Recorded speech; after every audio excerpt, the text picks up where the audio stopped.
نحمده ونصلي على رسوله الكريم أما بعد فأعوذ بالله من الشيطان الرجيم بسم الله الرحمن الرحیم۔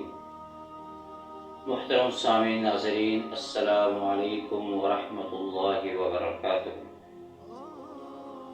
حضرت موسیٰ علیہ السلام اللہ کے جلیل القدر پیغمبر ہیں، اور ان کو اللہ سے ہم کلام ہونے کا شرف حاصل ہوا۔ کوہ طور پر جب جاتے ہیں تو اللہ سے کلام کرتے ہیں۔ تو ایک دن حضرت موسیٰ علیہ السلام نے بارگاہ سمدیت میں عرض کیا، یا باری تعالیٰ، کہ 4 چیزیں ہوتی اور 4 نہ ہوتی۔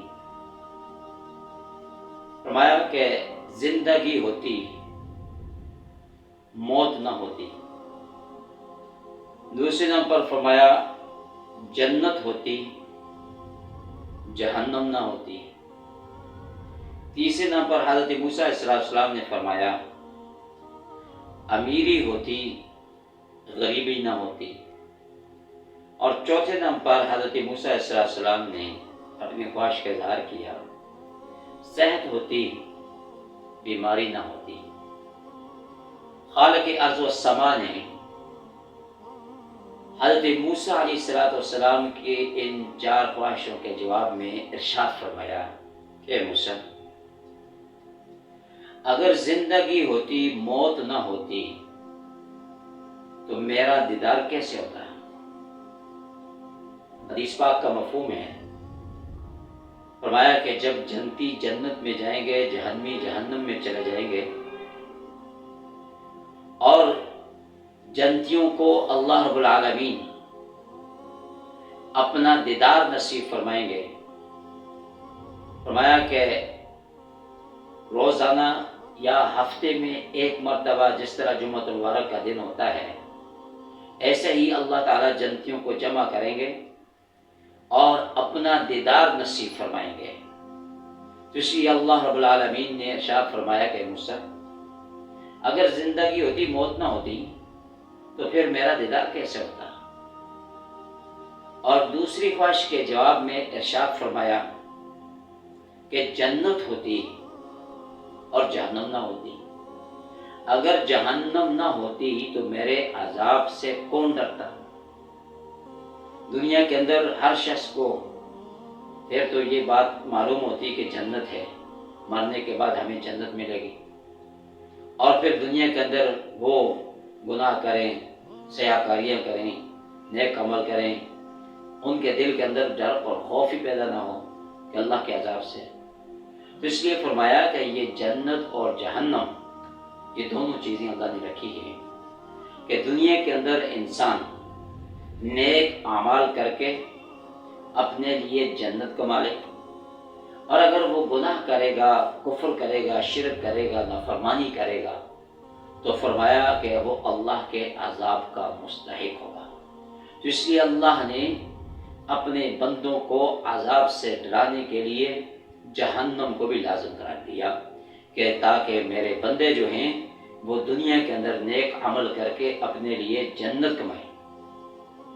حضرت موسیٰ علیہ السلام کی تیسری خواہش پر کہ یا باری تعالیٰ، امیری ہوتی، غریبی نہ ہوتی، اس کے جواب میں ارشاد فرمایا کہ پھر میری نعمتوں کا شکر کون ادا کرتا؟ اگر امیری ہوتی اور غریبی نہ ہوتی تو پھر میری نعمتوں کا شکر کون ادا کرتا؟ کہ دنیا کے اندر اللہ کی نعمتیں ہیں، بے شمار اللہ نے نعمتیں عطا کی ہیں، اور یہ امیری اور غریبی بھی اللہ کی طرف سے، وہ جس کو چاہے وَتُعِزُّ مَن تَشَاءُ وَتُذِلُّ مَن تَشَاءُ، کہ عزت سے نوازے اور جس کو چاہے وہ ذلیل اور رسوا فرما دے۔ تو اس طرح جس انسان کے اوپر اگر غربت آ جائے تو فرمایا کہ وہ بھی اللہ کا شکر ادا کرے، اور جس انسان کو اللہ رب العالمین مال و دولت سے نوازے تو وہ اللہ کی ان نعمتوں پر شکر ادا کرے، اور غریب آدمی فرمایا کہ وہ صبر سے کام لے۔ حضرت موسیٰ علیہ السلام کی چوتھی خواہش، اس کے جواب میں اللہ رب العالمین نے ارشاد فرمایا کہ حضرت موسیٰ علیہ السلام نے بارگاہ سمدیت میں عرض کیا کہ یا باری تعالیٰ کہ صحت ہوتی اور بیماری نہ ہوتی۔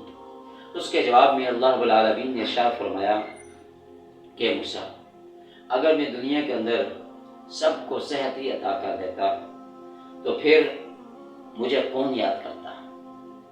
سب صحت مند ہیں، تندرست ہیں، کسی کو کوئی بیماری نہیں، کوئی لاحق نہیں، کوئی پریشانی نہیں، ہر حالت میں خوشحالی کی زندگی گزار رہے، تو پھر اللہ کو کون یاد کرتا؟